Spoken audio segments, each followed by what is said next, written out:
Hello friends, welcome back to my YouTube channel. মই অনুৰাগ শৰ্মা আপোনালোক সকলোকে পুনৰবাৰ স্বাগতম জনাইছো মোৰ YouTube চেনেলটোলৈ। আজি মই আপোনালোকৰ সন্মুখত এটা নতুন ভিডিঅলৈ উপস্থিত হৈছো আৰু আজিৰ ভিডিঅ'টোত মই আপোনালোকৰ সৈতে শ্বেয়াৰ কৰিম, ডিসকাস কৰিম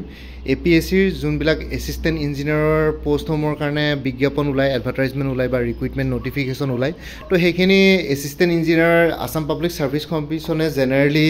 4টা বিষয়ৰ বা 4টা ব্যাকগ্ৰাউণ্ডৰ कैंडिडेट्सक एसिस्टेंट इंजिनियर हिसाबे लय तारे डिपार्टमेंट्स बिलाक होल सिविल मेकानिकल इलेक्ट्रिकल केमिकल और जोनबिलाक डिपार्टमेंटत एखिनि रिक्रुट करे हेखिनि होल public works department PWD public works road department public health engineering service PACD etcetera ठीक है। तो हेखिनि डिपार्टमेंटत आसाम गवर्नमेंटे एसिस्टेंट इंजिनियर लय आंडार आसाम इंजिनियरिंग सर्विस और हे एसिस्टेंट इंजिनियर समूहर अलरेडी मैं এটা सेपारेट प्लेलिस्ट क्रिएट কৰি থোৱা আছে আপোনালোকে সেই প্লেলিষ্টত গৈ পেলাই চেক কৰিব পাৰিব এসিস্ট্যান্ট ইঞ্জিনিয়াৰৰ ওপৰত ডিটেইলছ। বাকি আজিৰ ভিডিঅ'টো মই assistant engineer salary perks and facilities career progression কি হ'ব পাৰে হেতু দেখুৱাইছো। এসিস্ট্যান্ট ইঞ্জিনিয়াৰ সমূহ ক্লাস 1 গেজেটেড অফিচাৰৰ পোষ্ট হয় আৰু ইয়াতে আপোনালোকৰ স্যালাৰি ক্যালকুলেশনত पे स्केल 30,000 to 1,10,000 পৰে P1 4 গ্ৰেড পে 12,700 আৰু ইয়াৰে গ্ৰেড পে টো যদি চাও তেতিয়া হলে আসাম সিভিল সাৰ্ভিস ACS আৰু আসাম পুলিশ সাৰ্ভিস APS তকৈ কম।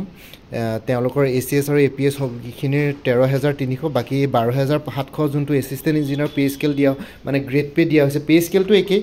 पेमेंट फ्रोते पड़े कारण ग्रेड पे तो जोंतु दिसे हेतु superintendent of taxes superintendent of excise district transport officer माने DTO लेबर ऑफिसर और अन्यान्य तेनुका धৰণৰ বা ভিডিও ব্লক ডেভেলপমেন্ট অফিসাৰ। तो সেইখিনিৰ যোনখিনি पे स्केल और ग्रेड पे পড়ে সেইখিনি ইকুইভ্যালেন্ট ইয়াতে এসিস্ট্যান্ট ইঞ্জিনিয়াৰ কো দিয়া হয়। আৰু এতিয়া স্যালাৰি ক্যালকুলেশনৰ ক্ষেত্ৰত প্ৰথমতে আমি বেসিক पे ধৰিম 30,000 प्लस ग्रेड पे 12,700 होबो 42,700 डियरनेस अलाउंस থাকিব 50% ऑफ बेसिक पे और 50% ऑफ बेसिक पे माने 50% ऑफ 42,700 होबो 21,350 हाउस रेंट अलाउंस আপোনালোকৰ যদি কোনো কোৱাৰ্টাৰ বা অফিচিয়েল ৰেসিডেন্স প্ৰভাইড নকৰে তেলে হাউস ৰেন্ট এলাউন্স পাব গুৱাহাটী 10% বাকি অন্য ক্লাস 2 চহৰসমূহত 8% আৰু যোনখিনি সাব ডিস্ট্ৰিক্ট বা অন্যান্য সৰুহুৰা টাউনস বিলাক আছে হেবিলাকত 7% পাব বেছি 7% অফ বেসিক पे।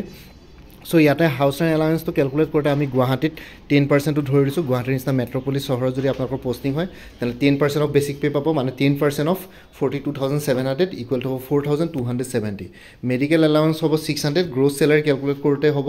বেসিক पे 42,700 প্লাস ডিয়ারনেস এলাউন্স মানে DA 21,350 plus house rent allowance 4,270 plus medical allowance 600 equal to 68,920 rupees এটো গ্রোস স্যালারি। আর হাউস ৰেন্ট এলাউন্স তো যদি কেনেবাকে আপোনালোকক অফিচিয়েল ৰেসিডেন্স বা কোৱাৰ্টাৰ প্ৰভাইড কৰে এটো ডিপেন্ড কৰিব সব ডিস্ট্ৰিক্টতে এভেইলেবল নাথাকিব পাৰে। এটা গুৱাহাটীত মেবি আপোনালোকে কোৱাৰ্টাৰ বা তেনেকুৱা ধৰণৰ কিবা অফিচিয়েল ৰেসিডেন্সৰ ফেসিলিটিজ থাকিব পাৰে। ইট ডিপেন্ডস অন দি কি বুলি কয় এভেইলেবিলিটি ঠিক আছে। তো এভেইলেবল থাকিলে মানে পাব নহলে নাপায়। সাধাৰণতে জেনাৰেলি এসিস্ট্যান্ট ইঞ্জিনিয়াৰ ক্ষেত্ৰত আপোনালোকে কোৱাৰ্টাৰ বৰ বেছি আশা নকৰিব কিন্তু তাতকে ওপৰত এসিস্ট্যান্ট এক্সিকিউটিভ ইঞ্জিনিয়াৰ ফাৰ্স্ট প্ৰমোশনটো পোৱাৰ পিছত তেতিয়া কোৱাৰ্টাৰ্স বিলাক प्रोवाइड करा হয় আৰু তো সো ইয়াতে গ্ৰেস স্যালাৰি হ'ব 68,920 আৰু ডিডাকশনস হ'ব ন্যাশনাল পেনশন সিস্টেম NPS ৰ ডিডাকশন হ'ব 10% অফ বেসিক पे প্লাস DA মানে বেসিক पे তো হ'ব 42,700 প্লাস DA 21,350 সো ইয়াতে 10% অফ 64,050 হ'ব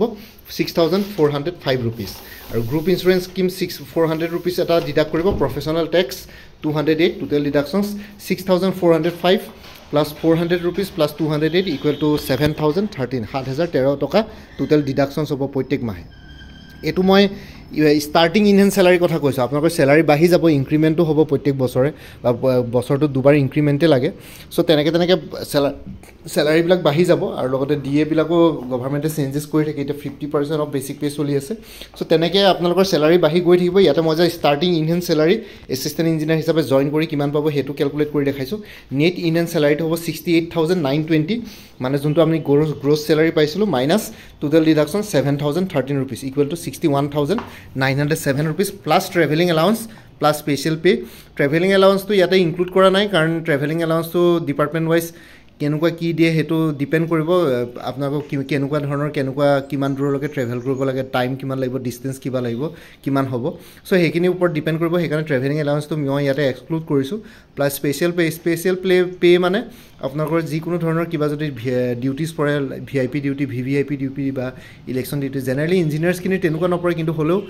বহুতবিলাক তেনেকুৱা ধৰণৰ স্পেচিয়েল ডিউটি থাকে তেতিয়া স্পেচিয়েল ডিউটি হ'লে যোনটো মাহত হয় সেইটোৰ কাৰণে স্পেচিয়েল পে' পাব বা যোনকেইদিনৰ কাৰণে আপোনালোকে ডিউটি কৰিবলগীয়া হয় স্পেচিয়েল পে' পাব সেইটোৰ ওপৰত চ' সেইখিনি এক্সক্লুড কৰি পেলাই 61,907 প্লাছ TA প্লাছ SP সেইটো এক্সক্লুড কৰি পেলাই সেই গোটেইখিনি মিলাই পেলাই আপোনালোকৰ মোৰ দেন এনাফ মানে বহুতখিনি পাবগৈ আৰু 65-66 কিমান হ'ব পাৰে সেইটো ওপৰত ডিপেণ্ড কৰিব জাষ্ট আপোনালোকে 61,907 আপোনালোকে ইণ্ডিয়ান চেলাৰী পাব এইটো মিনিমাম তাৰ ওপৰত আৰু মেক্সিমাম হ'বগৈ পাৰে তো চ' এইখিনি হৈ গ'ল চেলাৰী কেলকুলেশ্যন তাৰপিছত এতিয়া পাৰ্কছ এণ্ড ফেচিলিটিছৰ ওপৰত আহিছোঁ N assistant engineer enjoys a lot of prestige and power in the society in the course of fulfilling his her departmental obligations some of the parks and facilities provided by the government of Assam to the assistant engineers are as follows তো গভৰ্ণমেণ্টে assistant ইঞ্জিনিয়াৰসকলে বহুতখিনি power Prestige ছ'চাইটিত enjoy কৰে in fulfilling his her departmental অব্লিগেশ্যনছ আৰু ইয়াতে কিছুমান parks and facilities ইয়াতে মই mention কৰিছোঁ যোনবিলাক আছাম গভৰ্ণমেণ্টৰ ফালৰ পৰা এছিষ্টেণ্ট ইঞ্জিনিয়াৰসমূহক দিয়া হয় অফিচিয়েল ৰেচিডেঞ্চ এইটো অপশ্যনেল ঠিক আছে মই এছিষ্টেণ্ট এক্সিকিউটিভ ইঞ্জিনিয়াৰ হ'লে মানে অফিচিয়েল ৰেচিডেঞ্চ পোৱা চান্সেছ থাকে কিন্তু assistant engineer generally official residence নিদিয়ে কিন্তু কিছুমান ডিষ্ট্ৰিক্টত যদি এভেইবিলিটি থাকে তেতিয়াহ'লে পায় আৰু অফিচিয়েল ভেহিকুল ড্ৰাইভাৰ এছিষ্টেণ্ট ইঞ্জিনিয়াৰসকলে অফিচিয়েল ভেহিকুল ড্ৰাইভাৰ এইটো ডিপেণ্ড কৰিব এভেইবিলিটি হ'ব ACS APS সকলক ডাইৰেক্টলি দিয়া হয় কাৰণ সেইটো হায়াৰ লেভেল ছাৰ্ভিচত পৰে চিভিল ছাৰ্ভিচেছত পৰে কিন্তু এইবোৰ এলাইড ছাৰ্ভিচ চ' সেইটো কাৰণে অফিচিয়েল ভেহিকুল উইথ ড্ৰাইভাৰ এইটো অপশ্যনেল হয় কেতিয়াবা এভেইলেবল থাকিলে মানে পায় এভেইলেবল নাথাকিলে মানে নাপাবও পাৰে it depends cook made housekeeping et cetera এইটো অপশ্যনেল চ' এইখিনি আপোনালোকে হায়াৰকিত ওপৰলৈ যেতিয়া যাব চুপাৰিণ্টেণ্ডিং ইঞ্জিনিয়াৰ এক্সিকিউটিভ ইঞ্জিনিয়াৰ তেতিয়া আপোনালোকে কিছুমান ফেচিলিটিছ ইয়াতে এড হ'ব বাকী access to district circuit houses government guest houses within and outside the state of Assam এইখিনি বস্তু এইখিনি আপোনালোকে ফেচিলিটিছ পাব বাৰু এছিষ্টেণ্ট ইঞ্জিনিয়াৰ হৈ থাকোঁতে বাকী প্ৰমোশ্যন পালে মানে বাকী অন্যবিলাক ফেচিলিটিছ আপগ্ৰেড হৈ গৈ থাকে বেছি পাই গৈ থাকে তেনেকুৱা কথা আৰু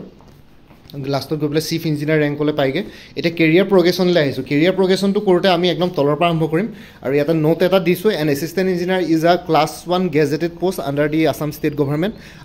গভৰ্ণমেণ্টৰ এটা ক্লাছ 1 গেজেটেড পষ্ট হয় এইটো আৰু এছিষ্টেণ্ট ইঞ্জিনিয়াৰটো হ'ল প্ৰথমতে ইয়াতে ৰেংক আৰু ক্লাছ দুইটা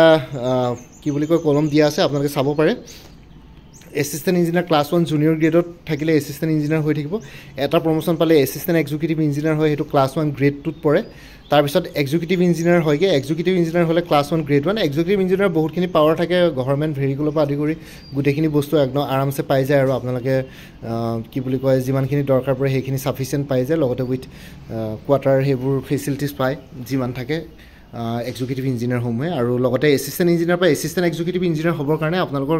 এছিষ্টেণ্ট এক্সিকিউটিভ ইঞ্জিনিয়াৰ হ'বৰ কাৰণে আপোনালোকৰ মিনিমাম 7 বছৰমান চাকৰি কৰিব লাগে তাৰপিছত এক্সিকিউটিভ ইঞ্জিনিয়াৰ হ'বলৈ 15 বছৰমান দৰকাৰ পৰে এইটো মিনিমাম কৈ আছোঁ ইয়াতকৈ বেছি হ'ব পাৰে কম হ'ব পাৰে এইটো ডিপেণ্ডছ খালি কথাটো হ'ল যে আপোনালোকৰ এইটো এটা মিনিমাম টাইম পিৰিয়ডৰ কথা কৈছোঁ কিছুমানে 15 বছৰ পাব পাৰে কিছুমানে তাতকৈ বেছিও লাগিব পাৰে চুপাৰিণ্টেণ্ডিং ইঞ্জিনিয়াৰটো ক্লাছ 1 ছিনিয়ৰ গ্ৰেডত পৰে চুপাৰিণ্টেণ্ডিং ইঞ্জিনিয়াৰটো ক্লাছ 1 ছিনিয়ৰ গ্ৰেডত পৰে ইয়াতে আপোনালোকে হায়াৰ ইঞ্জিনিয়াৰিং গ্ৰেডলৈ আহি যায় ছিনিয়ৰ গ্ৰেডলৈ তাৰপিছত এডিশ্যনেল চিফ ইঞ্জিনিয়াৰটো ক্লাছ 1 ছিনিয়ৰ গ্ৰেড তাৰপিছত chief engineer class 1 senior grade chief engineer হ'বৰ কাৰণে আপোনালোকৰ বহুত টাইম লাগি যায় 30 বছৰতকৈ বেছি সময় চাকৰি পালে মানে আপোনালোকে চিফ ইঞ্জিনিয়াৰ হ'ব পাৰে তাতকৈ কম হ'লে মানে কম পালে মানে আপোনালোকে চিফ ইঞ্জিনিয়াৰ হ'ব নোৱাৰে ঠিক আছে তো এইখিনি হৈ গ'ল আপোনালোকৰ কেৰিয়াৰ প্ৰগ্ৰেশ্যনৰ ওপৰত আৰু লগতে চিফ ইঞ্জিনিয়াৰ হ'বৰ কাৰণে মিনিমাম 30 বছৰ চাকৰি কৰিব লাগে তেতিয়াই হ'ব পাৰে বাকী এডিশ্যনেল চিফ ইঞ্জিনিয়াৰ বহুতখিনি আজি কেইদিনমানৰ আগতে এডিশ্যনেল চিফ ইঞ্জিনিয়াৰ হিচাপে বহুতখিনি চুপাৰিণ্টেণ্ডিং ইঞ্জিনিয়াৰক প্ৰমোশ্যন দিয়া হ'ল চ' এইখিনি আছিলে কেৰিয়াৰ প্ৰগ্ৰেশ্যনৰ ওপৰত এতিয়া মই আৰু এটা কথা কৈছোঁ এভেইলেবল কোৰ্চেছ কিছুমান এভেইলেবল আছে ইয়াতে আছাম কোঅপাৰেটিভ এপেক্স বেংক লিমিটেডৰ এছিষ্টেণ্টৰ ফুল কোৰ্চ এটা এভেইলেবল আছে 450 ৰুপিছত APSC child development project officer CDPO ফুল কোৰ্চ এটা এভেইলেবল আছে 350 ৰুপিছত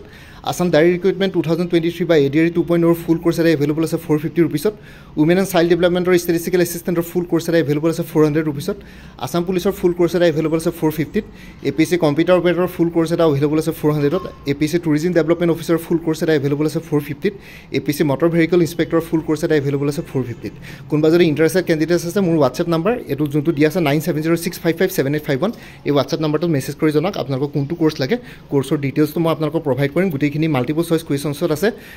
official syllabus wise chapter wise chronological order আছে গুটেইখিনি সলভ আছে লগতে কিছুমানৰ এক্সপ্লেনেশ্যনো আছে য'ত দৰকাৰ পৰে আৰু যোনটো WhatsApp নাম্বাৰ দিয়া আছে হেতু অনুগ্ৰহ কৰি কল নকৰিব হেতু WhatsApp মেছেজৰ কাৰণে অকল এভেইলেবল আৰু এই ভিডিঅ'টোৰ ডেসক্ৰিপচন আৰু কমেন্ট সেকশন চেক কৰিব তাতো ডিটেইলছখিনি দিয়া আছে কোৰ্সবিলাকৰ আৰু লগতে APSC